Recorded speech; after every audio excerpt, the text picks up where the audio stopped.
Well, thanks for coming. I'm Brandon Reinches. I'm the senior curator here at the Missoula Art Museum, and I'm really pleased to welcome you to a distinguished lecture by Dr. Carolyn Kastner.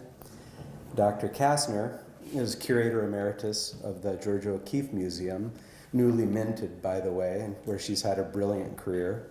Her research, publications, and curatorial projects are all really interesting because they focus on the diversity of American modernism, and I think that that's a really great focus to have. And throughout her career, she has done such great work advancing scholarship on Jean Quick to C. Smith. Dr. Kastner is responsible for a major exhibition of the artist's work, and she's also the author of Jean Quick to C. Smith, an American Modernist, which I see some of you have brought with you this evening. I'm sure she'll be happy to sign those after the talk. We've unfortunately sold out of them in the bookstore, and that's how much in demand they are, so I hope you brought your copies back. She studied and taught contemporary Native American art history throughout her career, and she's earned her PhD from Stanford University.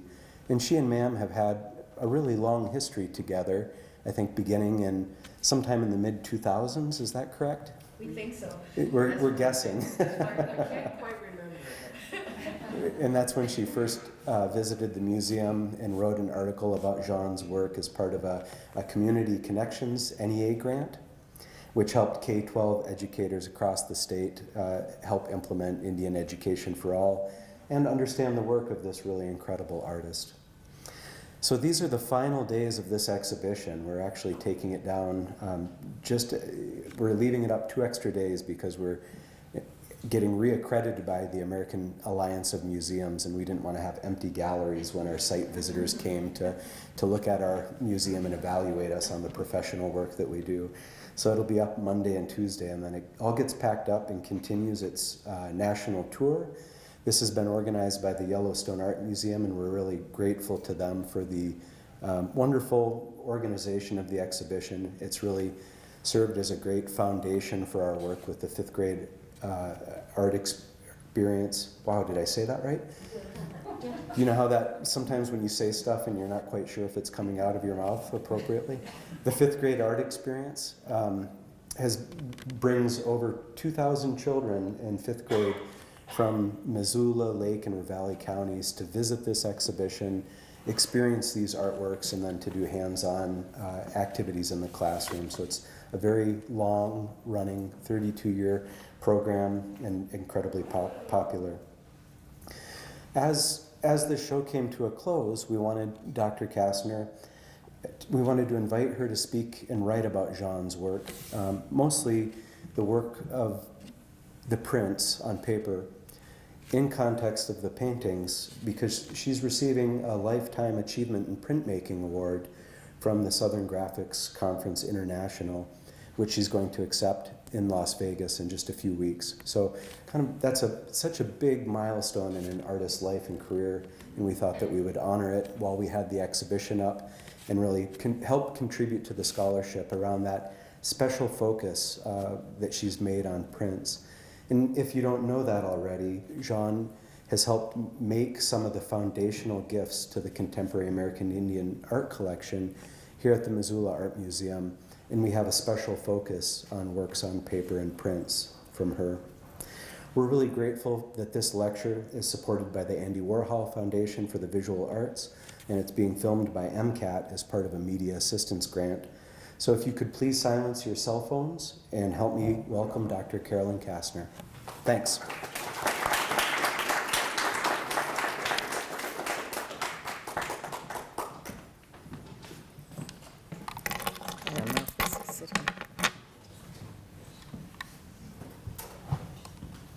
It's green. Can you hear me? Yes?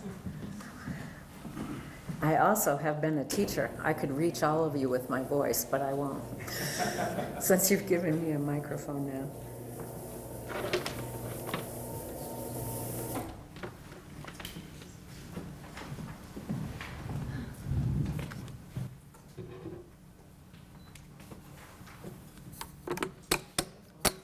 I want to see you guys over there. I'm so short.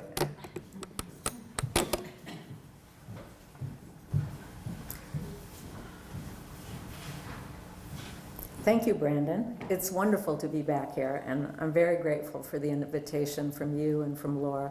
This is a wonderful institution, and the work that's being done in Native arts here is really astonishing for the size of the institution, and I think it's an extraordinary effort, and I know that Jean has contributed to that, but you had to match it, so kudos for doing that. And I want to tell you that no one calls me doctor, so you can invite me back anytime. It's one of the things that happens in the modern age when everybody's so casual. You get your PhD and you're so proud of it, and then nobody ever uses that again. I think my mom called me Dr. Honey for about a week.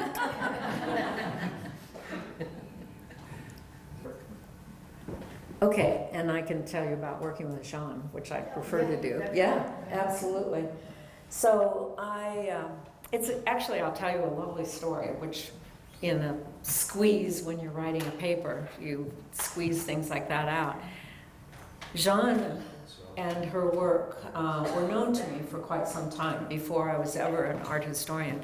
And we shared a common friend, and that friend died, and the husband was really bereft. They were an older couple, and they had supported Jean's projects. Their name is actually at the Salish Kootenai College, Pam and John King. There it is.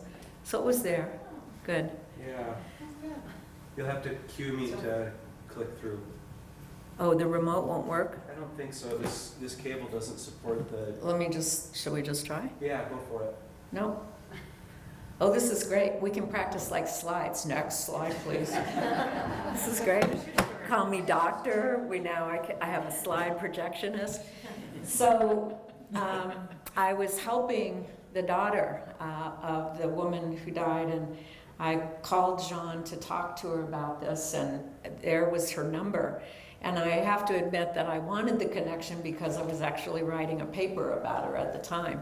And I was just saying to Laura, it's the one and only time she's ever picked up the phone. So it was a wonderful beginning to this relationship, and we talked about our friends and her concerns and what she knew and what I knew, which was really lovely because it's the kind of thing where you don't know each other, but you know these other people. We both knew the other couple intimately, so it was a really lovely way to get started. So then eventually, after delivering this paper, which was 25 pages long, and if you're delivering a paper, it can only be 10 pages, I realized that I had a lot to say about her work, and now what I say after all these years is that I think her work was made for my eyes. There's nothing she does that's not interesting to me, and sometimes people give me works of art to talk about in Santa Fe, and I don't know about them, and then by the time I'm done doing the research, I'm in love with that work, something I've never seen before. So as time went by, I did research in her kitchen because she had not gifted her archives yet. And her husband, who is a fabulous, pretty high-level businessman, is also her bookkeeper, photographer, and sort of general assistant. And he would bring things out of the boxes to give to me. And so that first book was just a work of love, and I got to know the whole family, and they're wonderful people. She's very generous, and so I love talking about her work. So I'm going to do that now. So there's a quote on the wall, and it was so good I put it back into my paper. The quote is from me, and so I thought I would start with that. You know, you look at things later and you go, oh, that was a good one, yeah. So Jean Quick-to-See Smith's artwork is always contingent, conditional, and historically grounded. And for me, that's the most exciting part about what she's doing. By contingent, I mean that she addresses you, whoever you is, and that includes where you come from, your gender, the idea of race. All of these issues come together when you meet that canvas. So her own complex identity, in fact, is the starting point of every one of her works. And I think for those of you who know her and know her work here, you understand that. But what's generous and beautiful about the work is she always has a target, and that target is you, the viewer. And she's always conscious of reaching her audience with one of her messages. And that's what I want to talk about. And we will get to Prince, and I promise that I'll fulfill the title of the talk. But I got distracted about her history and how she got there. So what happens when you get to that connection is she's creating a moment of recognition. Almost always there's a little something you can see in that work. But then there's agitation. What is that? Or why is that in the work of art? And finally, you come to some peace, some comprehension, some additional ideas or additional information. And that, for me, always drives me off to do more research, because she knows things that I don't know, and she puts all of that together. So what I really want to talk about tonight is how she achieves that goal to reach the target in each one of us as her viewers. And it's because she exploits such a large range of artistic styles, techniques, and media, which is always also part of her message.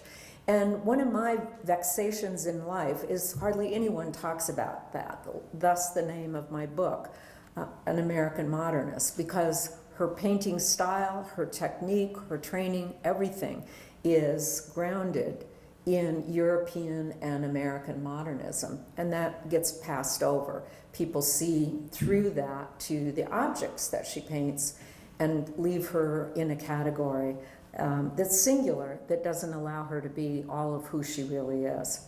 So my goal this evening then is to encourage you to look beyond the moments of recognition you experience, to ask questions of her art. The only way you can go forward, you have to ask it questions. It's never going to tell you everything right off. And then finally, to embrace the meaning you make in your response to her work, because that's really, truly her goal. Even if you disagree with it, it's her goal to move you in some way like that. So I'll say next slide. Is that going to work? Yeah. So there she is on the left in the back. She's been widely honored for her artistic and educational accomplishments. In 2011, she received one of the highest honors in American art when she was elected by her artist peers to join them as a national academician, an honor that has included the most distinguished American artists and architects since the National Academy was founded in 1825 by Thomas Cole, Rembrandt Peale, and Samuel Morse, and now others not as famous. Next slide.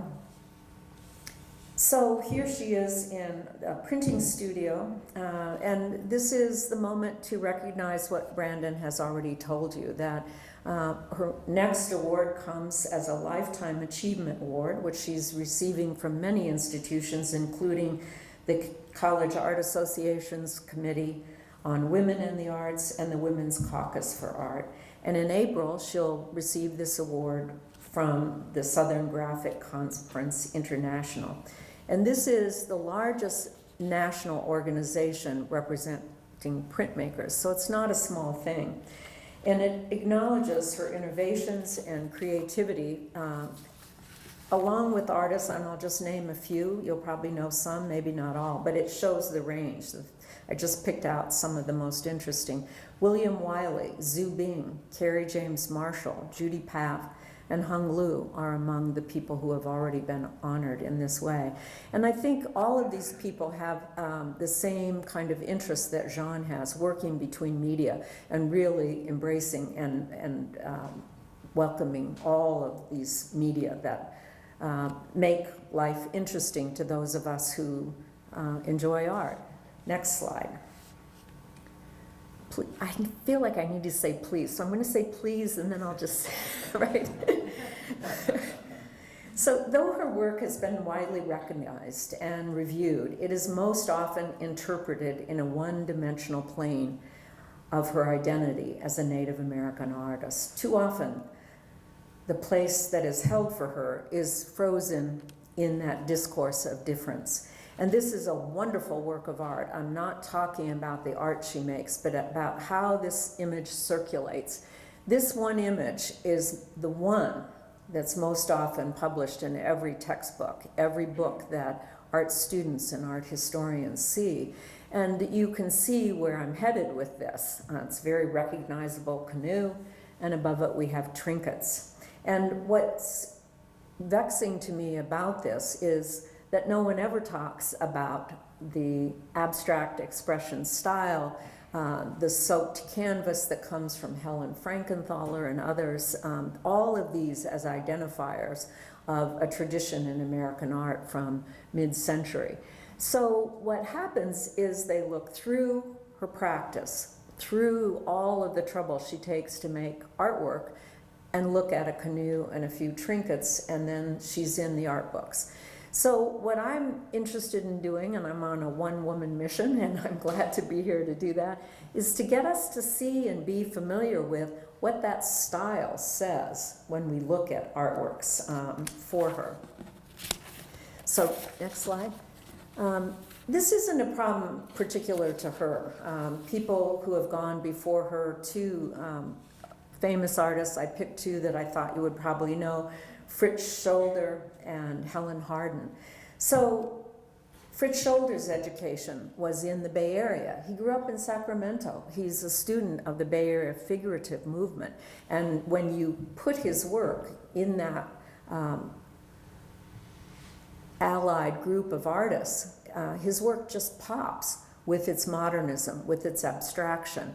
But people move to the title, Indian with Beer.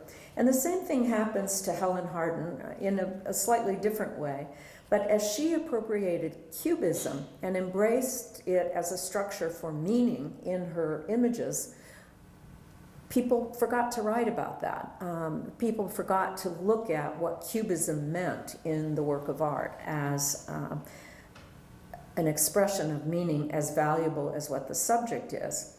So these are valuable critical models that we all need to embrace to look through this box that so many artists are put in. It's a way of building, these artists have a way of building strategies, and it's built around resistance and affirmation, resistance and difference. But what they're working toward is two audiences. One that's going to come to the work and understand something akin to their cultural identification and their messages. The other is going to transmit to, if we speak about native arts, it'll first transmit to a native person and then to a non-native person. And there'll be different meanings in that, and it's very powerful. But that's very often overlooked, though many artists living now use that very important critical method. So looking at how Jean Quick-to-See Smith works offers a portal for investigating and understanding her significant contributions to modernism, because it's about her teaching, it's about her being a leader in advancing styles and in creating workshops for her prints. Her choice of medium, style, and color is adapted from the entirety of art history. She sometimes drives me to history books. Really? I don't know who this is. What is this going on here?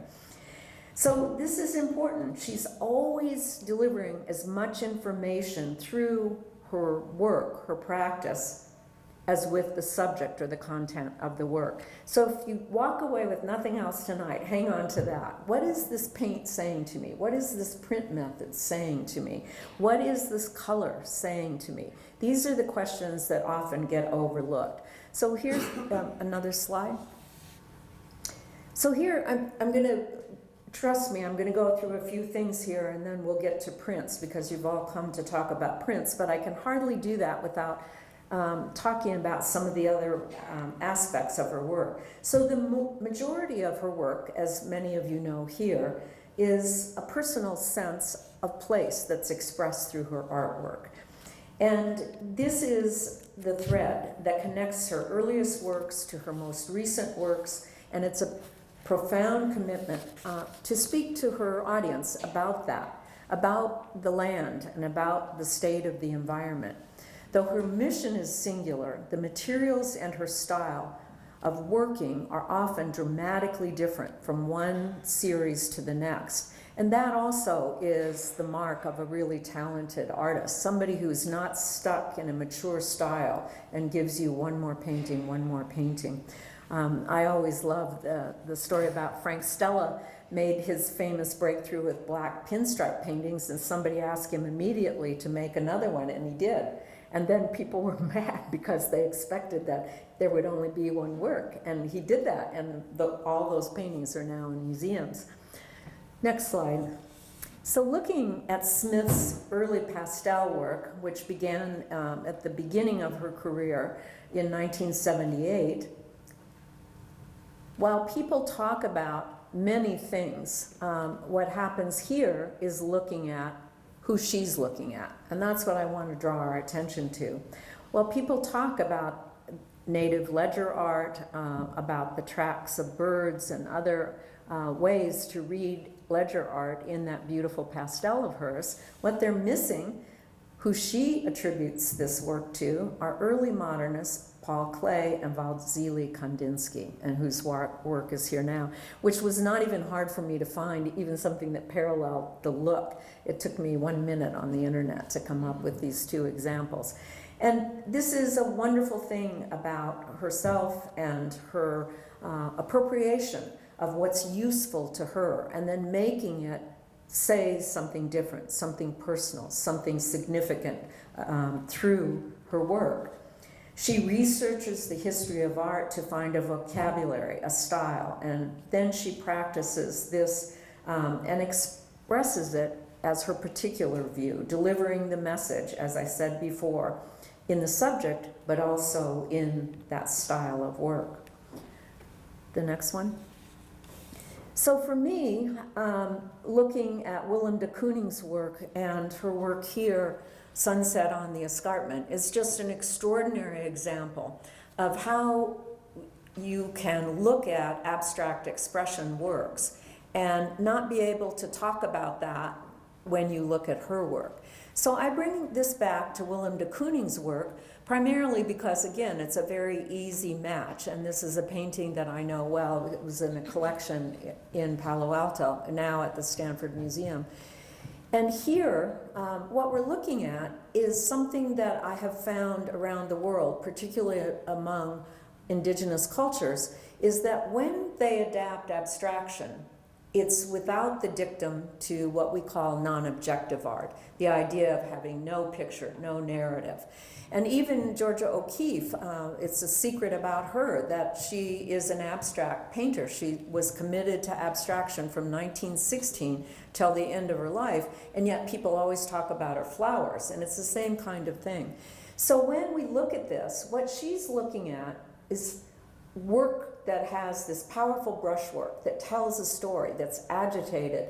And when you look at Gansford Street, which is a work Willem de Kooning made to just be a bad boy. If they're telling me not to put narrative in, I'm going to put some in, but I'm going to be an abstract painter at the same time.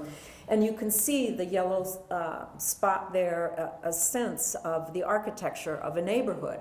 So he's creating and dissolving space as he paints around, and he doesn't give you an idea. You could not recognize Gansford Street, his neighborhood in New York City, from that painting. So he's not representing it, but he's evoking it. He's talking about the energy, the color, the power around his neighborhood. So when we look at Jean Quick-de-See Smith's work, what we're looking at is a formal consistency throughout the entire series. And it relates back to these mid-century abstract paintings. So she's punctuating her abstract joy because it's a painterly process that brings joy and personal freedom to artists. She's also looking at ideas and signifying to us with a melon up there in the upper left, because this is a mountain, the Sandia Peak. Sandia is Spanish for melon, across from the place that she's working. And this escarpment is 17 miles of petroglyphs. And it rises on an escarpment, a rocky face, up above the Rio Grande River. And it was endangered by housing and advancing development.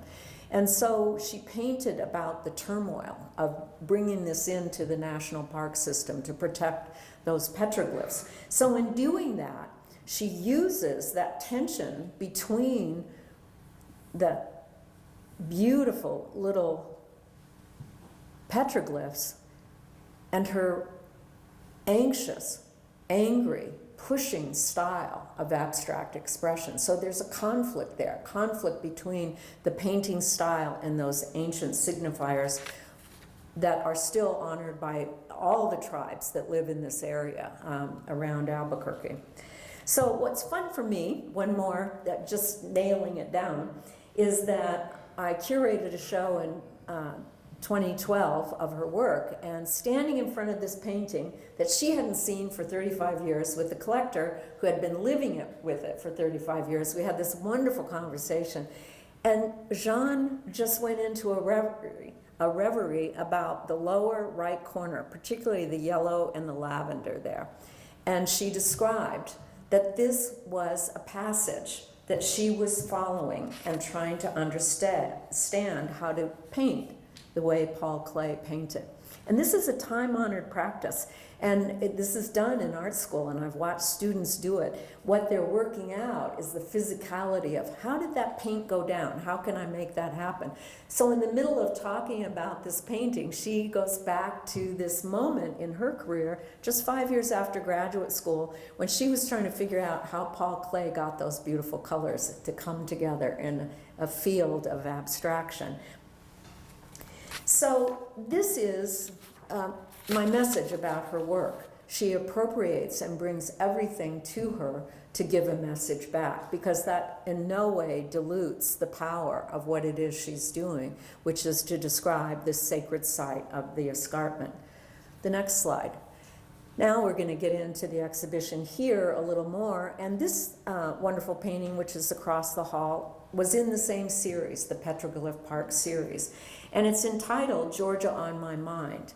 And what this is an homage to Georgia O'Keeffe. This painting was created in 1986, and in the midst of this big project, there are about 20 paintings and many more in other media, on the Petroglyph Park series, this passion to preserve this sacred site, Georgia O'Keeffe died in March of 1986. So Jean pulled a new canvas in, and the canvas is a different size than all the others. The color palette in primary colors is dramatically different from everything else in the series. But what it holds in common are those playful petroglyphs here along the left edge. So the next slide.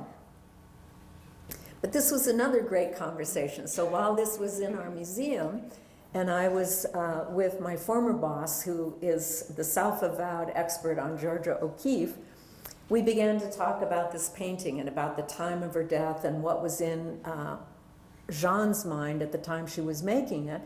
And my boss asked the question, is that blue flourish on the right a reference to O'Keeffe? And Jean sort of flinched and she said, I don't remember, which is something a lot of truthful artists will say. They often will say things, but they don't always remember. And so as we began to talk, Jean said, it is kind of weird, isn't it? And you notice it. Her works, all of the works in this series are very angular, and now we have these flowing, scalloped blue lines. So we walked around the corner back to an O'Keeffe gallery, and we pointed to this painting, and she said, it must be. And this is the kind of thing that I'm talking about, where it comes to you as an artist, and having been a professor of art students, they absorb things from everywhere, and then they put it back in different ways. So it was a passing thought, an image, something that was on Jean's mind. But what this does is connect her back to New Mexico and to another great artist who was committed to New Mexico landscape and very connected to that landscape. And so Georgia on My Mind is Georgia O'Keeffe. And when I was curating the show of the Petroglyph Park series, she didn't tell me about this painting. And I discovered it in my research. And I said, is this part of the Petroglyph Park series? And she said, oh, I forgot about that painting totally. And now here it is, as you know, from the Yellowstone Museum. So the next slide then. So this is her studio, and I want to talk about how she works because she's always working with many works at the same time.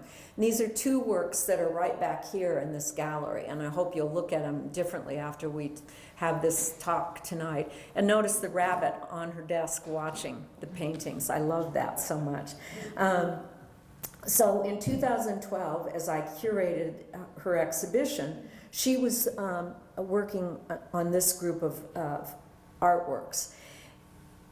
And it was expressing the same idea, environmental concerns.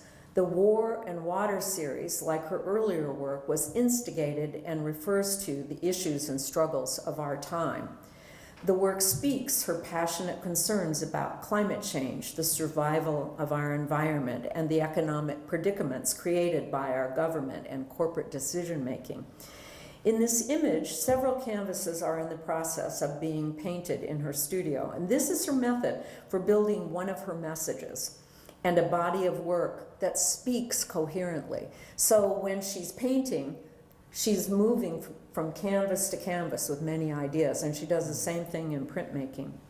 As she paints, the aesthetic and political complexity grows among the multiple canvases or works on print, and composed as political speech, this world then enters the world. And I always think about her work as artwork that has a job to do. She's always sending art out into the world. Let's look at each of these paintings now a little more closely to talk about what was on her mind as she did that. That was a nice segue. That's good. We're getting a little thing going here.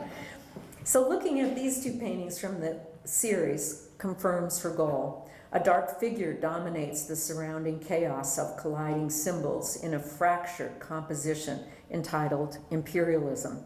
With arms raised, he controls the sun and the stars in his hands. Smith's comment: the aggressor believes that the sun, moon, and stars all favor him, and this belief causes an addiction to war.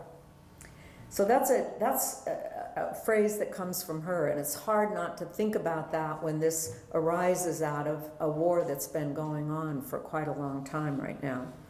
The very title of the second painting, Shock and Awe, is drawn from a 1996 military doctrine of war, advocating overwhelming power and spectacular displays of force to dominate an enemy. And of course, we all know this because these were the words that our government used in describing their invasion of Iraq. The horror of that force of shock and awe abounds in the painting.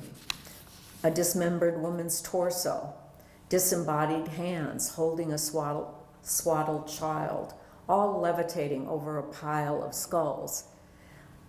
Despite the contemporary references in the title, some of the symbols, and they're across mostly the right side here, come from a kiva in New Mexico.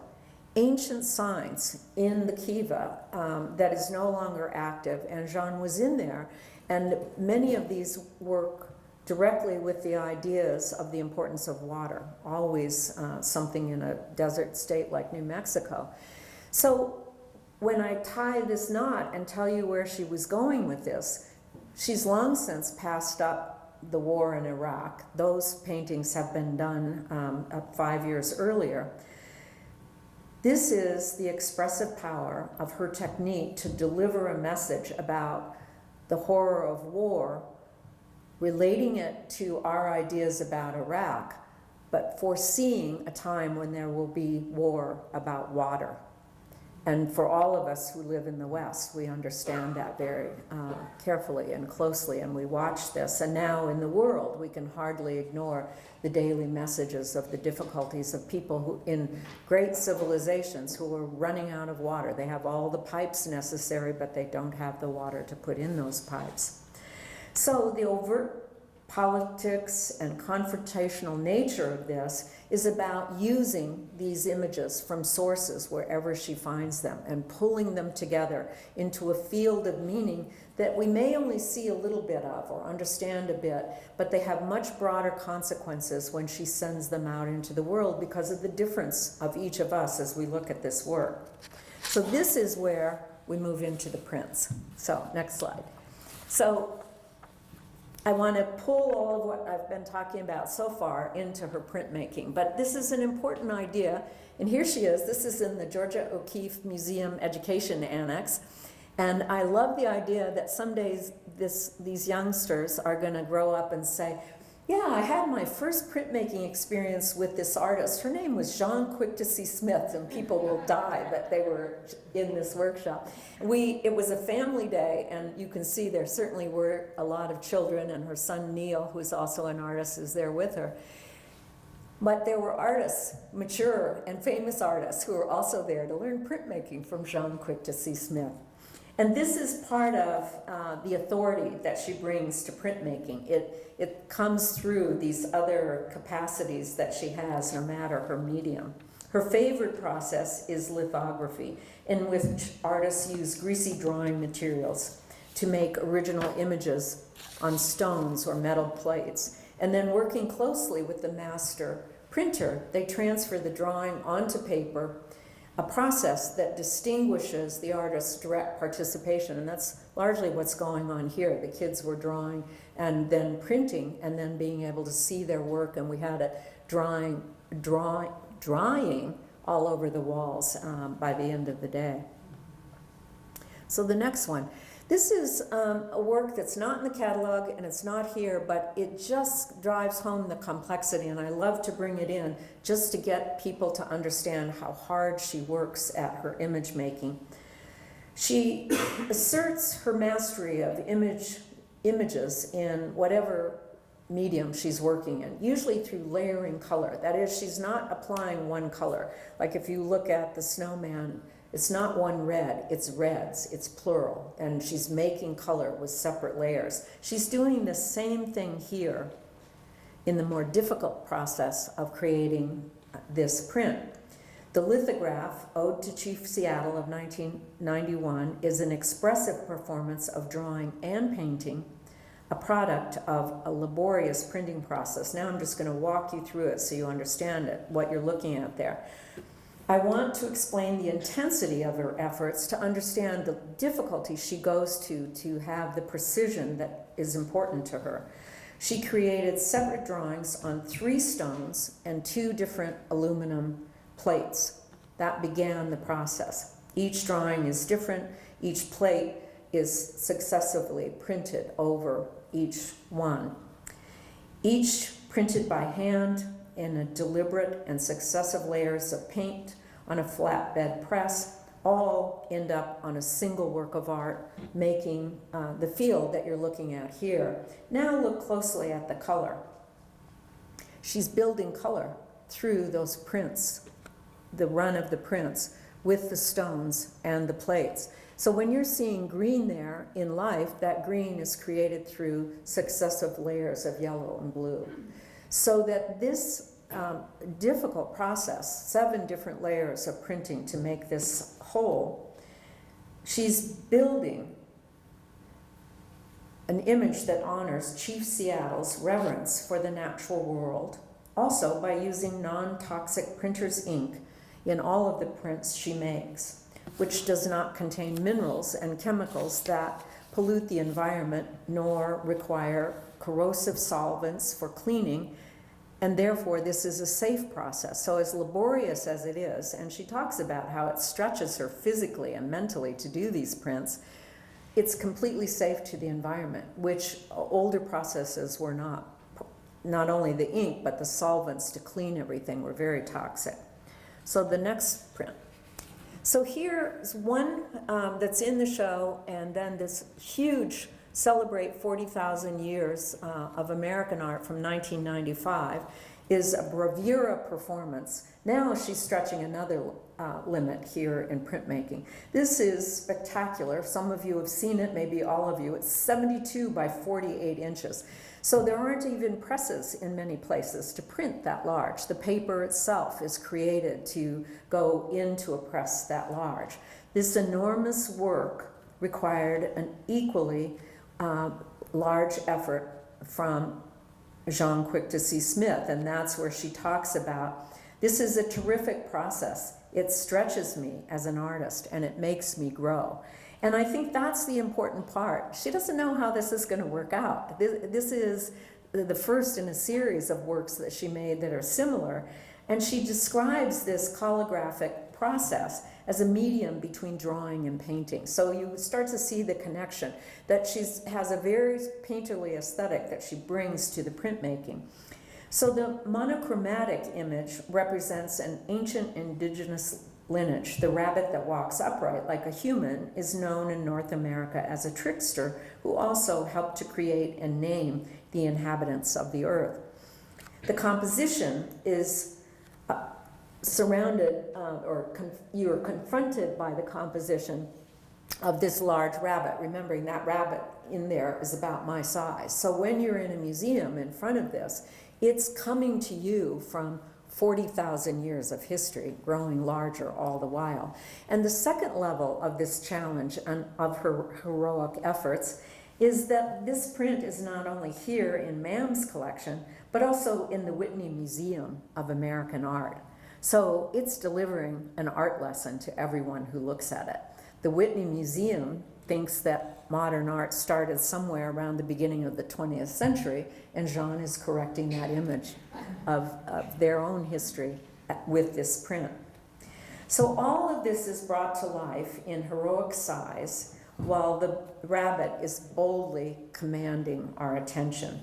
So the smaller print is fun, just because of the joy, but also if you've looked at it, have you noticed the three little colonial figures over here? Puny little figures in the margin.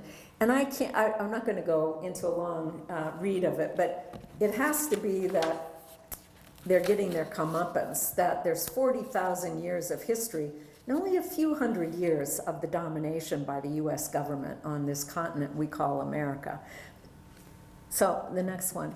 This print is just right here, and I live with this. I have an artist proof, which was a wonderful gift without the angel, I have to say, as I was working on the book, just in gratitude. This huge tube arrived at my house one day with no announcement. So I live with this and I look at it. It's in my study. It's an amazing work of art. I never get tired of looking at it, and I think the power comes again from the size. But it also has layers of history to it that and nuances that I think will make it different if I tell you some of this. This is printed on 2 sheets of paper, and the painterly process goes on in the dripping that you can see and in the drawing of the horse. And then this is a process called chine collé, and this is the extra papers that are bonded. So when you look closely, you'll see that it's printed over extra sheets bonded to the original work of art. And it's by combining all of this contemporary print, the painterly style, and now this wonderful angelic presence with the wings who sits so lightly on that horse. All of this comes together in meaning many different things. But the first thing I noticed, because I'm trained, and I want to say I had to take 8 classes in the whole history of art. I recognized this and I went to look because I thought, how could that be? This is based on a drawing that Leonardo da Vinci did for an unrealized sculpture project, and has recently just been cast, and you can find pictures of it online. And it was meant by him to be the plans for the largest sculpture of a war horse ever cast. So that stately horse has all of this surrounding material, goes back to the art history of a master drawing, a master of drawing, I should say. And yet it's inflected with so much that is Jean. And in these works, she talks about, she was writing words on paintings for a long time. And then she said there was just so much of it. And it was published everywhere. I just started pasting it on. So that headline, War as Heck, came out of the New York Times. So this is the preposterous state that we live in, where papers can't print the word hell, while hell is being created in another part of the world in wars that this government creates. So Jean pulls that in. So all of this meaning field, and there are many other little bits in there, and I've learned over time where all of them came from. This is a work laden with her intelligence, with her assertion about the state of the world that we're living in and where it comes from, and the long occupation on this continent, but now moving to other continents. So the next one. These are several works. Two of them on the right are in the collection here at MAM, and I had to pull in Indian handprint because I have to tell you what it is. And the other two are here in the show. So what we're looking at now is an additional idea I want you to carry with you when you look at her work, and that is, what is color meaning? And I think that this is one of the most interesting and powerful tools to take. And when Jean and I talked about this, I said to her, I'm going to write a chapter on how you use red. And she said, oh, yeah, I use a lot of red. She hadn't realized the power of that color, but I had, because she's so busy making art, at those of us who know her, that she never remembers what she's done. So bringing this together, I want to talk about how she uses it, how she uses red specifically as an expressive tool for meaning. She asserts fierce retaliation and affirmation of identity in her intentional choice of color. Red is a staple in her visual vocabulary, yet its meaning is never fixed. It means different things in different places. Red is always accomplishing more than one job in her artwork, as she inserts her memories, philosophies, and ideas into the discourse of American art history. She uses it aesthetically. Sometimes it's the way that she brings a whole series together. Politically, to identify and distinguish and resist. Most importantly, it is yet another pathway through the dense sign system of Smith's creative process, and its meaning can be parsed only through close looking and thoughtful, steady analysis. She deploys red to inscribe specific and diverse experiences in the history of art. She exploits the color to declare a proud identity, a demeaning label, and most powerfully, the bloody heritage of violence by the US government against Native peoples. Smith brings attention to the divergent views of General George Custer as she constructs the viewer's position. And this is that contingency I'm talking about. The idea of who's standing in front of these images will make a difference about how they respond. So the red here is for blood and invokes the bodily violation of conquest ever present in the tribal history of any culture on this continent. And it's on display in this whole series of monotypes she created at Smith College in one public workshop with master printer Maurice Sanchez. So now think about her. It's political. It has to do with blood and violence, and she's having a great time. And so she's using Custer as her foil. And this is what comes across. So it focuses on one specific image of Custer, created 11 years before a coalition of tribes famously defeated him in 1876. First-person accounts by indigenous warriors are often proudly reciting the evidence of this battle as the tactical strength of the coalition of tribes and their power to defeat the US military. Yet Custer was viewed sympathetically as a tragic figure by the dominant culture of the 19th century, making his very legacy a contested idea to this day, and you can read about it. So now the next slide is the underlying image. So in 1865, Custer posed formally, I might think arrogantly, for a military portrait now in the collection of the Library of Congress. Smith chose to duplicate this authoritative image as the starting point for her series. In an unpublished manuscript, Smith comments on the series saying, "I found a picture of Custer with his arms folded and used that as a takeoff point for many inspirational ways of dealing with him." So now let's go back to the images again and we'll look at these. So she manipulates Custer's position and therefore his reputation in her series. By visually controlling his likeness, she renders the military hero powerless and then humiliates him in a variety of artworks. And this is just a few of the many she created. Vine Deloria, the Hunkpapa Lakota scholar, describes Custer as the most popular and endearing subject of Indian humor. Indeed, in repeated violations of Custer's image, Smith recasts him as the vulnerable object of Indian humor, scorn, and domination. In Ceci n'est pas un peacepipe, Smith plays on the surrealist René Magritte's painted image of a pipe and the text, Ceci n'est pas un pipe, this is not a pipe. Well, what's really going on in Magritte's image, and I always start with that image when I teach modern art history, he's talking about the distance and the disparity between vision and text. What is the meaning of a word? And so here, when we're looking into this work, the treachery, the image by Magritte is called The Treachery of Images. I forgot to say that.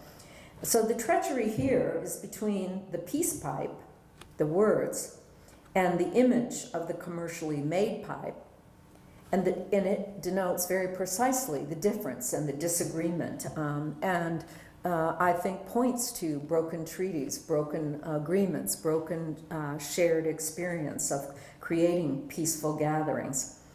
But what I love most, and what you just can't help comparing, this dour look on the face of Custer versus the satisfying image, who's having a really great thought, and he's very peaceful himself, as he thinks about Custer going up in smoke coming out of this pipe. I'm not sure what it is, but it's the contrast here, and the power, of course, belongs to the native person in the lower register of that print. So as Smith pulls all these symbols from art history, she complicates and compounds the meaning of her own work. As she observes, there's a particular richness to speaking two languages and finding a vision common in both. And she does this very particularly when we come back to Rain in the upper right. She maneuvers Custer's image now from this arrogant stance to a prone position on his back. And in doing that, the rain of red figures that form and fall from a wash of blood red pigment across the top of the frame fall onto his prone body. Under Smith's authority, Custer is incapacitated and defenseless. The Custer series does not rely on subtlety to communicate Smith's challenges to the general's heroic reputation. And the reason I wanted to bring in Indian handprint is to describe what's going on here. She humiliates the image, Custer by reference, and wins prestige in her artistic battle with the touch of her own hand. That's her hand dipped into green ink and then printed on the page, squarely on his identity. She's a formidable opponent. She marks the vulnerable image of Custer, not with blood, but with her own hand. Her power and viewpoint are indelibly and personally marked on his face and across the whole series. So this is also something really important I want to close with, and the last two images have to do again with looking at red and understanding that. And the painting on the right is here in the room with us, and then the one on the left is from the MAM collection, because I want to bring this back together to help you see how she works across media as she works through an idea in a series. The whole series began in 1992, and I'm not even going to talk about that date and why that was an important year to be thinking about red. And it's entitled I See Red. It articulates her political views in opposition to an incessant labeling by the dominant culture. The title phrase also offers multiple meanings. I see red. It can be an expression of a mood. From Smith's point of view, it also suggests a state of identity. In a conversation about this series, she declared to me her specific intention was painting out the white of that snowman for a red one, and described it as a political act. So it's on paper, it's artwork, but bear with me for a while, and you begin to see the power of what she's building. Painting out white complicates the visual rhetoric of the naive image formed by the familiar contour of 3 stacked circles. For most of us who have grown up in climates with snow, these are great childhood memories, making a snowman, playing outside in this wonder of what it was as a child to feel the snow and to play in it in that way. And it suggests a beloved figure, a snowman. The meaning, then, of the red figure is not fixed in our memory. We don't know what that is. And it's not an experience we understand. And so in that switch, she's suddenly addressing us with something that's vaguely familiar but uncomfortable at the same time. So the unfixed meaning of the red snowman confounds the viewer's expectation. And it pushes us, with the image and the work of art, into a creative realm of the artist, that we have to go where she's going. She's taking us with us to understand where is all of this going to end up. She asserts her subjective experience and simultaneously activates a contingent and creative role for us. And we're left to make meaning from this position in response to Smith's political act. So, unified by the series title, each of these works is distinguished by a unique mix of media. The screen print and monotype Here I See Red from the MAM collection surrounds the red snowman in a disorienting environment of green. So it's not hard enough that we're looking at a red snowman. Now the snowman is surrounded by green. So this is not anything from our imagination, our memories. It's a political statement that stirs the viewer into that creative turbulence again. So when we move to the painting from 1992, looking at I See Red, we also look here at the complex layers of image and text embedded and overpainted in a luscious red. And this is even more demanding. In sharp contrast to the sensuous red ground, the center portion of the snowman is collaged with black and white commercial text and advertising images. And they're profane, and they're here so you can look at them and examine them. Just a few of them. She highlights phrases such as bitter medicine, seeking respect, and they complicate and refute another box of print that says simply red. As Smith challenges a simple statement with complex questions, and that's what's happening. The text moves in a variety of ways. By altering the color from the white snowman to red, Smith visualizes the effect of unequal power and prejudice as she asserts the subject position of a Native American viewer, bombarded by the incessant appropriation and misuse of indigenous imagery and words. At the same time, the artist calls upon non-Native viewers to exchange their position and acknowledge the Native viewpoint, to see the innocent figure of a snowman as an icon of identity when it's red, and more importantly, to observe the pandemonium of the attack of these vicious words created in the painting labeled onto the red of the oil paint. So I'm thrilled to be right here where we can look at these works, and I hope that we'll have time after this to spend some more time looking. I encourage you to look again not at your favorite painting in the group, but the one that vexes you, the one that you can't figure out, the one that you say, I don't understand this. Because I guarantee if you stay with it and you ask it questions and you ask it more questions, and sometimes just even go to Wikipedia, there's a fair amount of Wikipedia intelligence out there. What's going to happen is that you will find a message waiting just for you. So enjoy it when it comes. Thank you.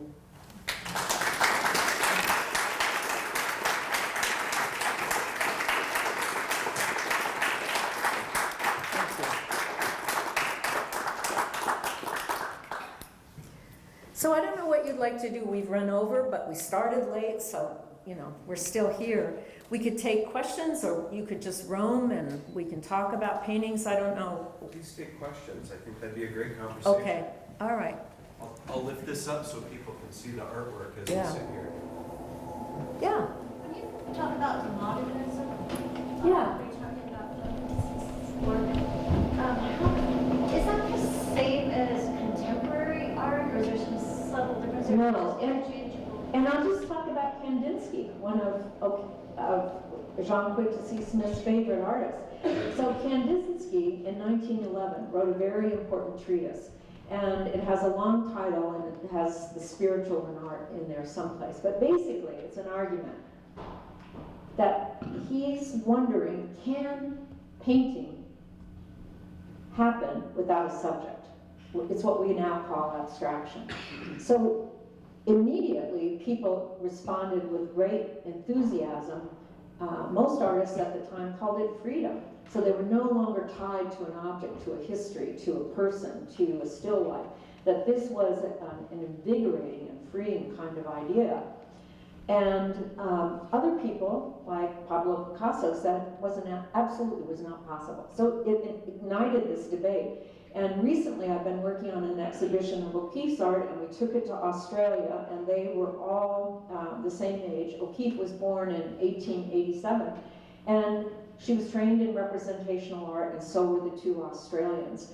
And so all of her training happened in this old style.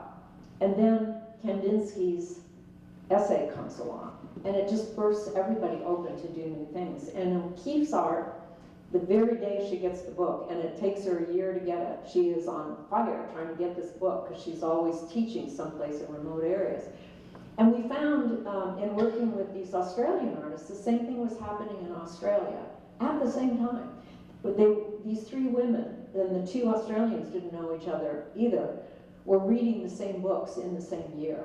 And so it was a global conversation, but that's not how you're taught art history. So I'm starting this and going to draw it out because it's very important, because it comes right back to Jean. Because what happens as abstraction gets taught and how it was worked on in Europe, going from one bad boy to the next bad boy, they were trying to create a lineage of abstraction, and it goes in a certain direction. And that's documented in every survey of every art history you'll read.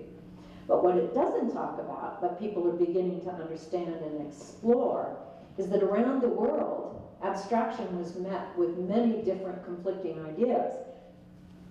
O'Keeffe, for instance, and these two Australians were very adamant about creating a specific American modernism, a specific Australian modernism. So that meant that they had to hang on to place.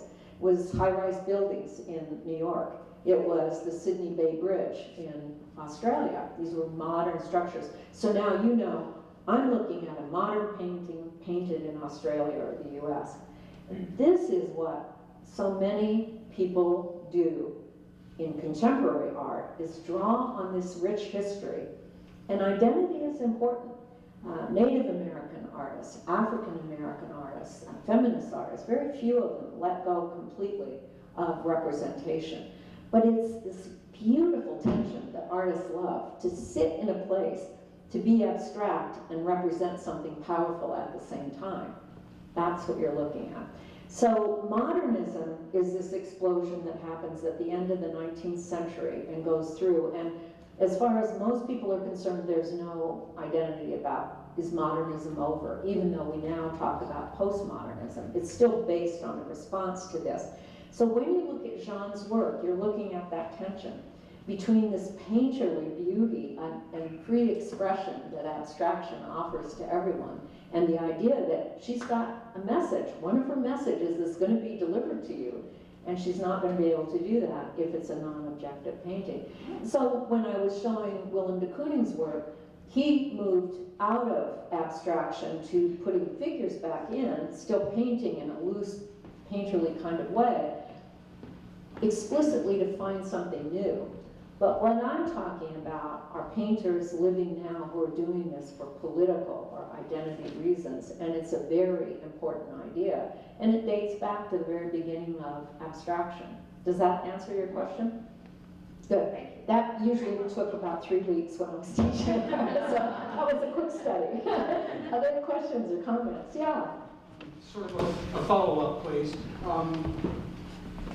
Just in Jean's personal biography, has she ever mentioned who her art history teachers were? What text? Yes. Jansen or. Yes, yes.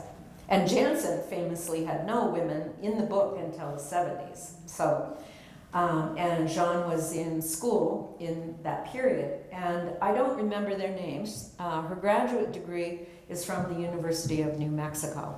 And I've heard a lot of words, and some of them I can't repeat in a family place like this, about how she was forced to abandon ideas that she thought she was going to bring into her art.